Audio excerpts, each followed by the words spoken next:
Shema Israel, Yahweh Hinu Yahekad, Vivto Yaheka, Kola Veka Kona Shikav Koma Dika. Hero Israel, Yahweh Elohim, Yahweh Swin, and your soul of Yahweh Elohim with thy heart, with thy being, with thy strength.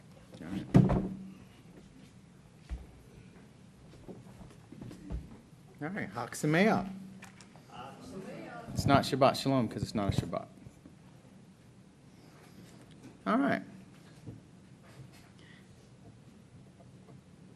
Well, before this message came about, I was really having some difficulty on where it was supposed to end.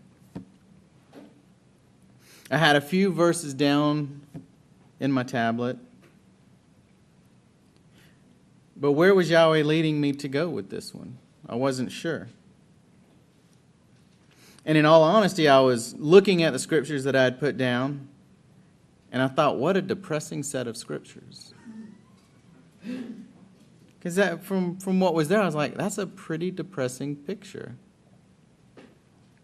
So I was questioning, is this truly the message that I have to deliver to this group? And so that's when I remembered this next scripture, which y'all don't have in your notes. 1 Kings 19:11. 1 Kings 19:11.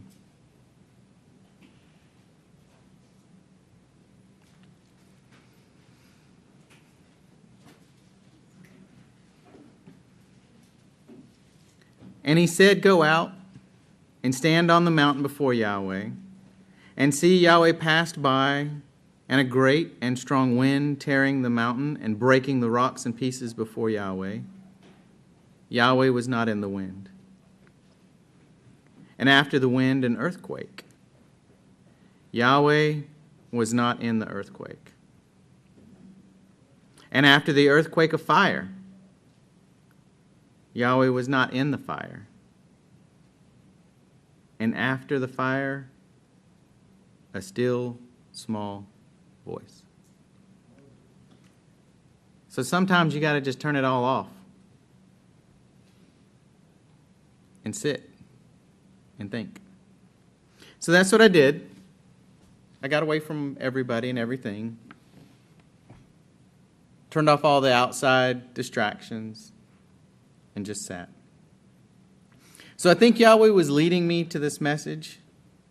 It fits right into the meaning of this feast and what it pictures for us in the end times. It's a look at where we started, where we are, and where we're going. It also fits into the other messages that we have heard while we have been here. And it will also probably fit into a message we will hear tomorrow. But I don't know for sure about that yet, but just knowing D and his messages and the way things work, probably will fit into that as well. So let's get started. Deuteronomy 31:16. Deuteronomy 31:16.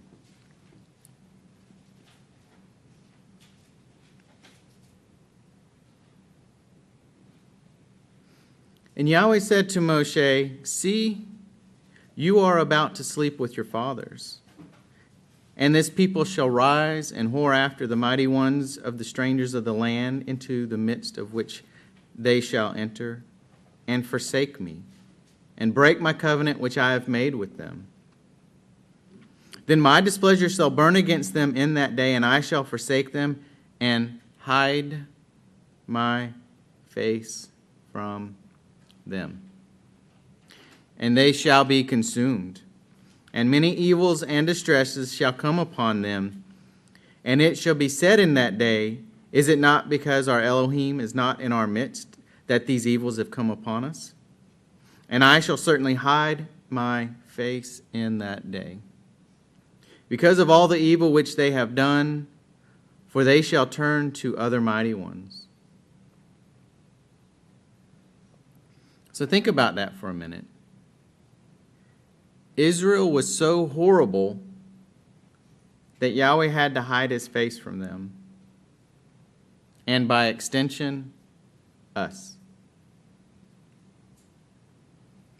So think about that. That's why I said these scriptures are fairly depressing if you sit and contemplate them for a few moments.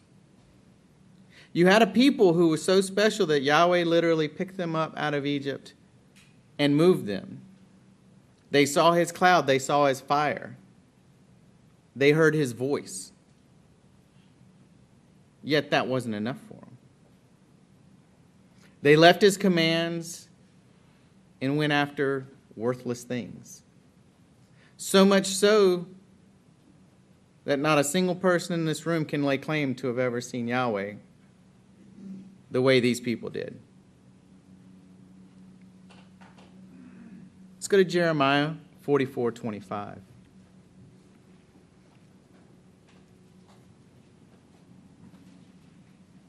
Jeremiah 44:25.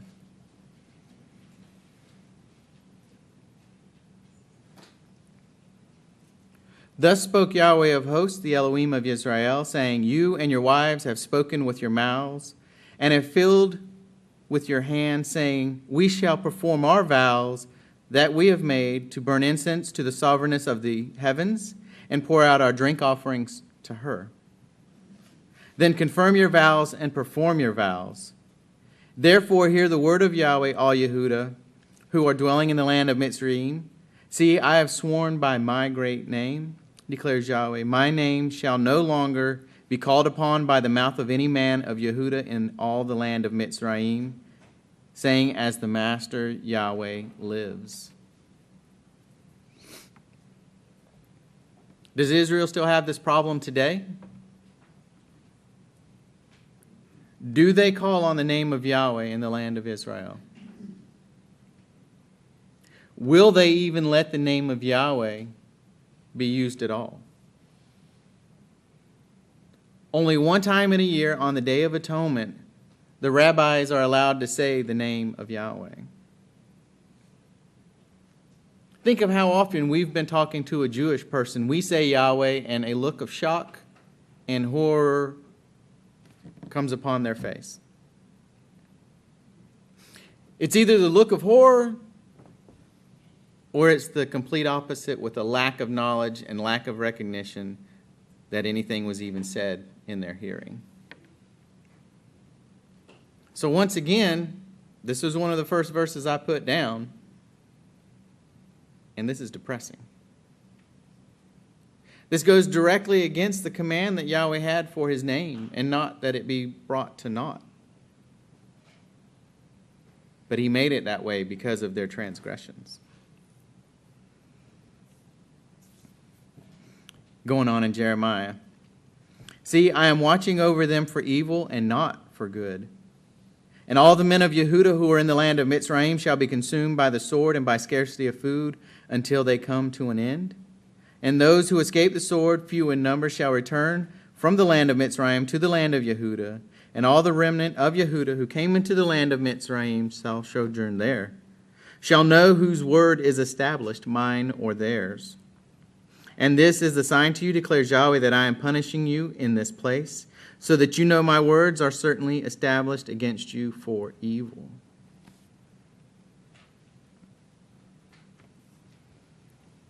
Let's go to 2 Thessalonians 2, verse 3. 2 Thessalonians 2, 3.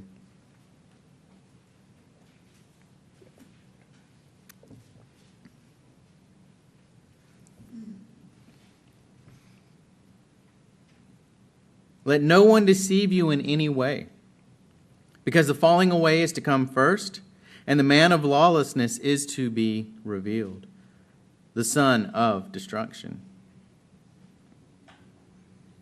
Well, falling away from what?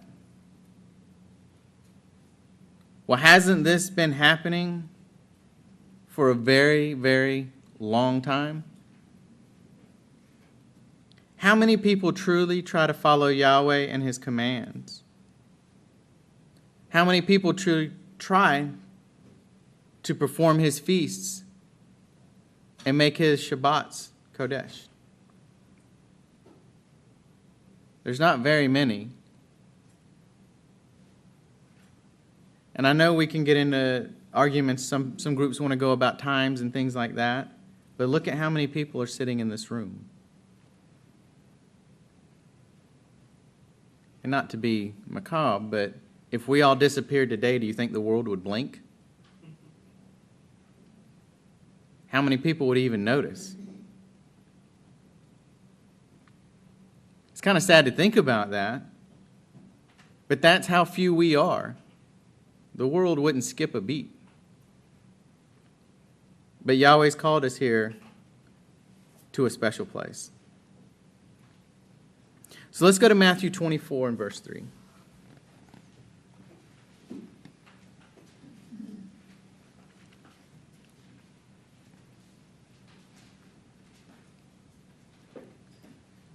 And he sat on the Mount of Olives. The taught ones came to him separately, saying, "Say to us, when shall this be, and what is the sign of your coming and the end of the age?" And Yahshua answering said to them, "Take heed that no one leads you astray. For many shall come in my name, saying, I am the Messiah, and they shall lead many astray. And you shall begin to hear of fightings and reports of fightings. See that you are not troubled, for these have to take place. But the end is not yet. For nation shall rise against nation, and reign against reign. And there shall be scarcity of foods, and deadly diseases, and earthquakes in places. And all these are the beginnings of the birth pains." Now, I think where we are today is probably somewhere pretty close to that. There are so many awful stories in the news that it's almost hard to fathom. Planes being shot down or exploded and crashing. Shootings every other day. Beheadings in the Middle East. And diseases coming back that we thought were eradicated. The bubonic plague is making a comeback. And I don't know if anybody's looked at the news, but there is a giant crater beginning to develop in Wyoming. It's a large crack. We heard of earthquakes this morning in Phoenix, Arizona. So these look like the birth pangs, and many generations have said that. But I think probably back then the scale of the perverseness of this world was not on the level that it is now, on such a mass level with the internet and everything else that we have. But there's many examples of these pains and the things that are going on. And even people who aren't of this walk, when we start talking about our faith, one of the first questions they ask is, do you think we're in the end times? Almost invariably, Christian, atheist, doesn't matter. Once they find out our beliefs, that's one of the first things they ask is, do you think we're there? And more than often than not, I have to shake my head, yes, I do. So Matthew 24:9. Then they shall deliver you up to affliction and kill you, and you shall be hated by all nations for my name's sake. And then many shall stumble, and they shall deliver up one another, and shall hate one another. Now this part right here is what's coming. I don't think we've gotten to this point just yet. Right now, if you look in the news, the fighting over in the Middle East is between Muslims and Christians, Muslims and Jews, Muslims and Muslims. But nobody's dying for Yahweh's name as of yet. But if the Muslims were in this country, do you think they would treat us any differently than a Christian or a Jew? We'd be lumped right in there with them if we're not saying their mighty one's name to them. So far in this country, we have the protection of our oceans, and we have the protections of the laws of this nation. But one day all of that's going to fail too. Unfortunately, it's probably only a matter of time. So like I said, once again, if you stop there, it's a pretty depressing picture. But praise Yahweh, that's not where we stop. We keep going. But look at this. Matthew 24:11. And many false prophets shall arise up and lead many astray. And because of the increase in lawlessness, the love of many shall become cold. People who shall have endured to the end shall be saved. And this is the good news of the reign, shall be proclaimed in all the world as a witness to all the nations. And then the end shall come. So when you see the abomination that lays waste, spoken of by Daniel, the prophet, set up in the Kodesh place, he who reads, let him understand. Then let those who are in Yehuda flee to the mountains. Let him who is on the housetop not come down to take whatever out of his house. And let him who is in the field not turn back to take his garments. And woe to those who are pregnant and to those who are nursing children in those days. And I pray that your flight does not take place in winter or on Shabbat. For then there shall be great distress, such as has not been since the beginning of the world until this time. No, nor ever shall be. And if those days were not shortened, no flesh would be saved. But for the sake of the chosen ones, those days shall be shortened. If anyone says to you, look, here is the Messiah, or there, do not believe. For false messiahs and false prophets shall arise, and they shall show great signs and wonders, so as to lead astray, if possible, even the chosen ones. That right there, those couple of statements, I think, takes on importance for us, because probably just about every other week for the last couple of months, there have been false predictions of the end of days. If everything would have worked out the way that they claimed, then Johnny and I would have been raptured away on our trip. Or the world would have ended while we were away on our trip. And then they moved it a month later. And then the economic system didn't collapse like they said it was going to collapse. Is it collapsing? Yes. Did it collapse like they said? No. But that's what this is. It's a lot of false prophets standing up saying, follow me because I know the way. But then very readily their words fail. But this is another pointing of the end times, all of these false prophets standing up, saying, look at me. Look at what I have. Look at this knowledge. And then it comes to naught. And as far as I know, I've not heard one of them say, Yahweh told me to tell you this. It's always G-O-D. So it's pretty easy for us to spot them and say, if you don't even know the name, I'm not trusting your truth. You can't have a lot of it without the other. So going back in Matthew 24:25. See, I have forewarned you. So if they say to you, look, he is in the desert, do not go out. Or look, he is in the inner rooms, do not believe. For as the lightning comes from the east and shines to the west, so also shall the coming of the Son of Adam be. For wherever the dead body is, there the eagles shall be gathered together. So I think this is saying is it's going to be pretty easy to spot the Messiah when he comes back. We won't have to trust somebody say he's coming. We'll see it for ourselves. Now, the other day I mentioned these next verses in the sermon about fear. But for some reason I already had them put down in this sermon, and I didn't go over them the other day, but briefly mentioned them. But they're here for a reason, and so we're going to go over these verses in Deuteronomy 28. And to be honest with you, when I did my sermon the other day, I didn't even remember that I had stuck them in here. So that was my two witnesses that for whatever reason we need to go over these and see exactly what these blessings and curses are. So Deuteronomy 28. And it shall be, if you diligently obey the voice of Yahweh your Elohim, to guard to do all his commands which I command you today, that Yahweh your Elohim shall set you high above all the nations of the earth. And all these blessings shall come upon you and overtake you, if you obey the voice of Yahweh your Elohim. Blessed are you in the city, and blessed are you in the field. Blessed is the fruit of your body, and the fruit of your ground, and the fruit of your livestock, the increase of your cattle, and the offspring of your flocks. Blessed is your basket and your kneading bowl. Blessed are you when you come in, and blessed are you when you go out. Yahweh causes your enemies who rise against you to be smitten before your face. They come out against you one way and flee before you 7 ways.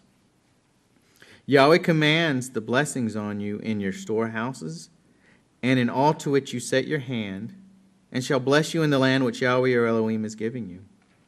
Yahweh does establish you as a set-apart people to himself, as he has sworn to you, if you guard the commands of Yahweh your Elohim and walk in his ways. And all the peoples of the earth shall see that the name of Yahweh is called upon you, and they shall be afraid of you. And Yahweh shall make you to have plenty of what is good, in the fruit of your body, and the fruit of your livestock, and the fruit of your ground, in the land of which Yahweh swore to your fathers to give you. Yahweh opens to you his good treasure, the heavens, to give the rain to your land in its season, and to bless all the work of your hand. And you shall lend to many nations, but you do not borrow. And Yahweh shall make you the head and not the tail, and you shall be only on top and not beneath, if you obey the commands of Yahweh your Elohim, which I command you today to guard and to do. And do not turn aside from any of the words which I am commanding you today, right or left, to go after other mighty ones to serve them. 14 verses, that's all it is.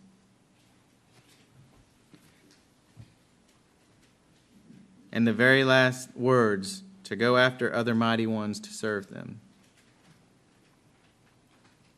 always happened without fail. But think of that. You're going to have kids. You're not going to have stillborns. Your animals are going to birth animals. Your fields are going to grow. Think if we actually lived in a society that followed Yahweh's rules, and this is what we lived by. No famine, no hungry, no poor, nothing. Think of how easy that lifestyle would be. That's what's attainable. That's what we're going to get, but it's not what we've gotten. So let's read what we've gotten. And it shall be, if you do not obey the voice of Yahweh your Elohim, to guard to do all his commands and his laws which I command you today, that all these curses shall come upon you and overtake you. Cursed are you in the city, and cursed are you in the field. Cursed is your basket and your kneading bowl. Cursed is the fruit of your body and the fruit of your land, the increase of your cattle and the offspring of your flocks. Cursed are you when you come in, and cursed are you when you go out. Yahweh sends on you the curse, the confusion, and the rebuke, and all that you set your hand to do, until you are destroyed, and until you perish quickly, because of the evil of your doings, by which you have forsaken me. Yahweh makes the plague cling to you until he has consumed you from the land which you are going to possess. Yahweh smites you with wasting disease, and with inflammation, and with burning, and with extreme heat, and with the sword, and with the blight, and with mildew, and they shall pursue you until you perish. How much of that do we see today? Wasting disease, inflammation, burnings, extreme heat, extreme drought, blight in our corn, mildew in our homes that kills us. And your heavens which are over your head shall be bronze, and the earth which is under you iron. Yahweh makes the rain of your land powder and dust. From the heavens it comes down on you until you are destroyed. Yahweh causes you to be defeated before your enemies. You go out one way against them and flee 7 ways before them. And you shall become a horror to all the rains of the earth. And your carcass shall be food for all the birds of the heavens and the beasts of the earth, with no one to frighten them away. Yahweh shall smite you with the boils of Mitzrayim, with tumors, with scabs, and with the itch, from which you are unable to be healed. How many of our diseases nowadays have become resistant to the antibiotics we use to cure them?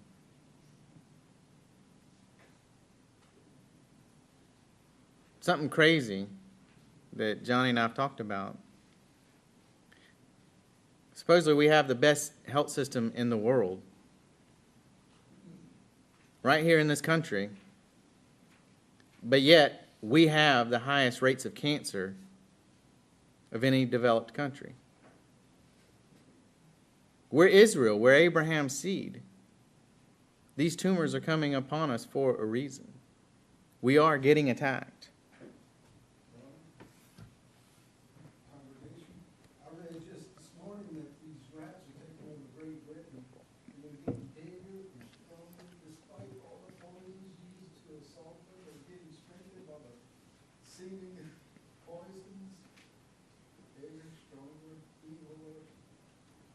Even New York has a plague of rats they can't handle.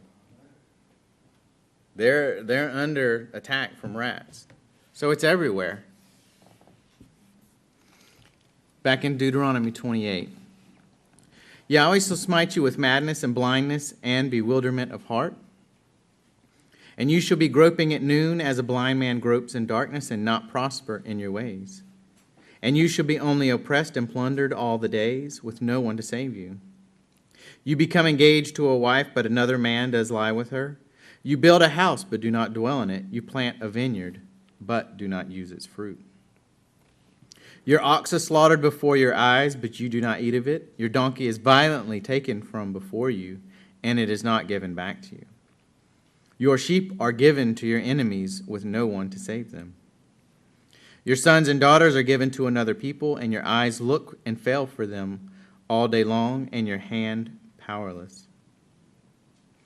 A people whom you have not known eat the fruit of your land and all your labors, and you shall be only oppressed and crushed all the days, and you shall be maddened because of the sight which your eyes see.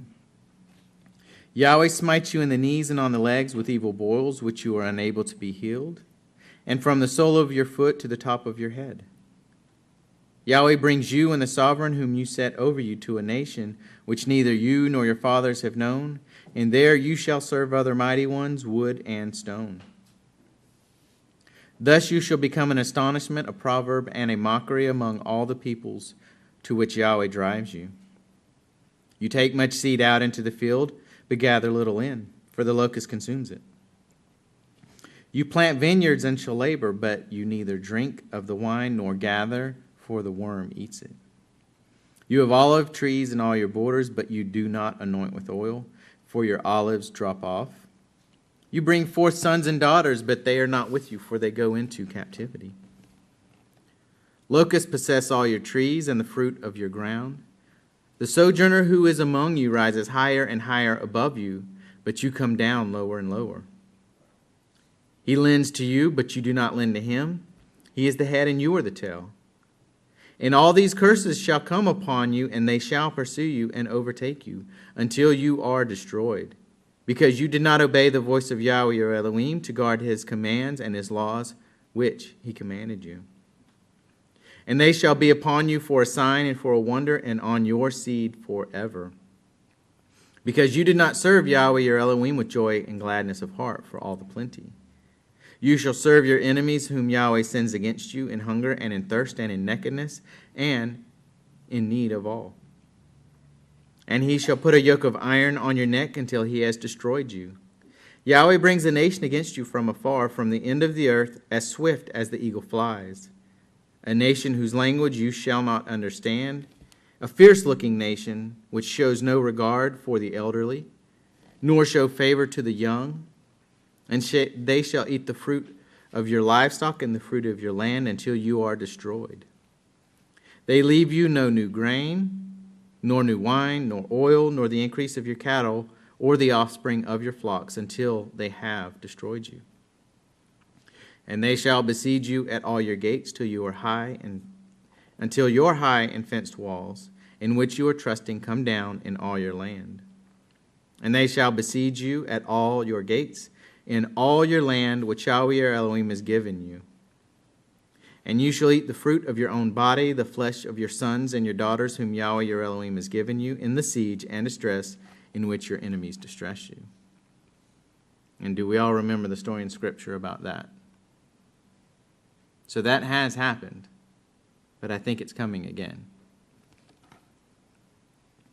The man among you who is tender and who is very delicate, his eye is evil against his brother, against the wife of his bosom, and against the rest of his own children, whom he leaves behind, against giving any of them the flesh of his child that he eats, because it is all that has been left to him in the siege and distress, with which your enemy distresses you in all your gates. The tender and delicate woman among you, who have not tried to set the sole of her foot on the ground because of her delicateness and tenderness. Her eye is evil against the husband of her bosom, and against her son, and against her daughter, and against her seed, which comes out from between her feet, and her children whom she bears. For she eats them in secret for lack of all in the siege and distress with which your enemy distresses you in all your gates. If you do not guard to do all the words of this Torah that are written in this book, to fear this esteemed and awesome name, Yahweh your Elohim, then Yahweh shall bring upon you and your descendants extraordinary plagues, great and lasting plagues, and grievous and lasting sickness. And he shall bring back on you all the diseases of Mitzrayim, of which you were afraid, and they shall cling to you. Also every sickness and every plague, which is not written in the book of this Torah, Yahweh does bring upon you until you are destroyed. And you shall be left with few men, although you had become as numerous as the stars of the heavens, because you did not obey the voice of Yahweh your Elohim. And it shall be that as Yahweh rejoiced over you to do good and increase you, so Yahweh does rejoice over you to destroy you and lay you waste. And you shall become plucked from off the land which you go to possess. And Yahweh shall scatter you among all the peoples from one end of the earth to the other, and there you shall serve other mighty ones, which neither you nor your fathers have known, wood and stone. And among those nations you are to find no rest, nor have a resting place for the sole of your foot. But there Yahweh shall give you a trembling heart and failing eyes and sorrow of being. And your life shall be hanging in suspense before you, and you shall fear the day and night, and not be certain of your life. In the morning you say, oh, that it were evening, and at evening you say, oh, that it were morning, because of the fear of your heart, with which you fear, and because of the sight which your eye sees. And Yahweh shall bring you back to Mitzrayim in ships by a way of which I said to you, you are never to see it again. And there you shall be sold to your enemies as male and female slaves, but no one to buy. So once again, if that's where we stopped, that's depressing.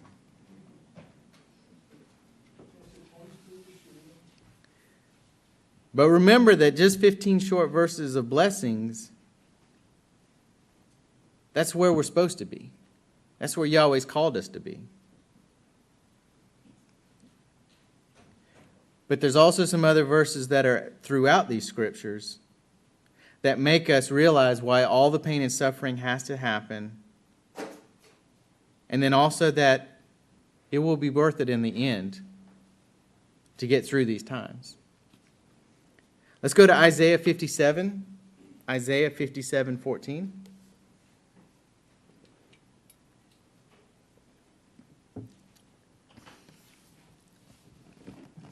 And one shall say, heap it up, prepare the way, take the stumbling block out of the way of my people. For thus declares the high and exalted one who dwells forever, whose name is set apart. I dwell in the high and set apart place with him who has a bruised and humbled spirit, to revive the spirit of the humble and to revive the heart of the bruised ones. For I would not strive forever, nor am I wroth forever, for the spirit would grow faint before me, even the beings I have made. For the crookedness of his unfair gain I was wroth, and I smote him. I hid myself and was wroth. and he went on backsliding in the way of his heart. And I have seen his ways, but now I heal him, and I lead him, and restore comforts to him and to his mourners, creating the fruit of the lips, peace, peace to him who is far off and to him who is near, says Yahweh, and I shall heal him. But the wrong are like the troubled sea, for it is unable to rest, and its waters cast up mud and dirt. There is no peace, said Yahweh, for the wrong. So we have a lot of information contained with just these few short scriptures.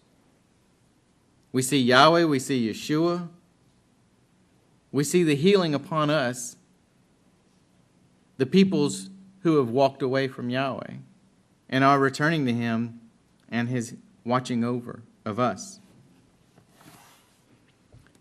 Let's go to 1 Timothy 4:18.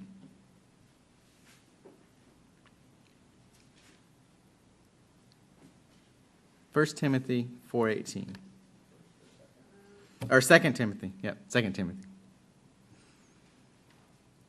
And the master shall rescue me from every wicked work and save me for his heavenly reign. To him be esteemed forever and ever. Amen. So as long as we stay trustworthy and follow Yahweh, he can rescue us from this evil work. But that doesn't mean that crazy things aren't going to be going on around us and to the people around us and to the world. But once again, we have to remember that some of us are going to be delivered up. That's what the scripture says. But even through all of those trials, Yahweh's always protected his people one way or the other. Yeah. Let's go to Revelation 22:14.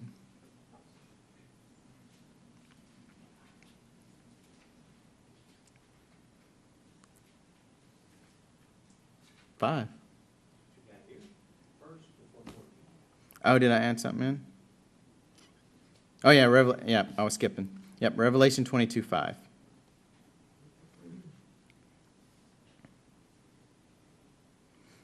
And night shall be no more, and they shall have no need of a lamp or the light of the sun, because Yahweh shall give them light, and they shall reign forever and ever.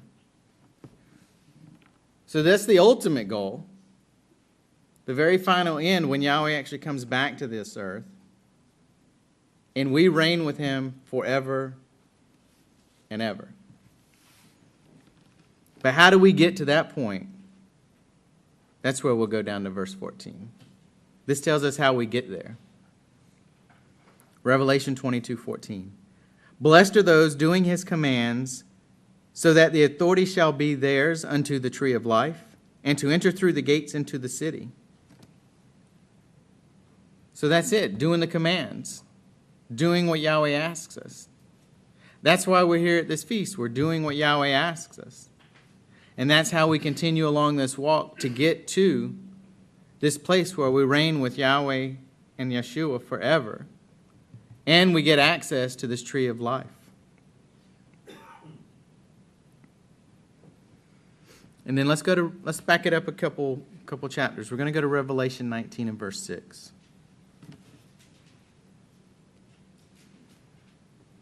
Revelation 19, verse 6. And I heard as the voice of a great crowd, and as the sound of many waters, and as the sound of mighty thunder, saying, Hallelujah, for Yahweh El Shaddai reigns. Let us be glad and rejoice and give him praise, for the marriage of the Lamb has come, and his wife prepared herself. And to her it was given to be dressed in fine linen, clean and bright. For the fine linen is the righteousness of the set-apart ones. And he said to me, Write, blessed are those who have been called to the marriage supper of the Lamb. And he said to me, These are the true words of Elohim. And I fell at his feet to worship him, but he said to me, See, do not do it. I am your fellow servant and of your brothers who possess the witness of Yahshua. Worship Elohim, for the witness of Yahshua is the spirit of prophecy.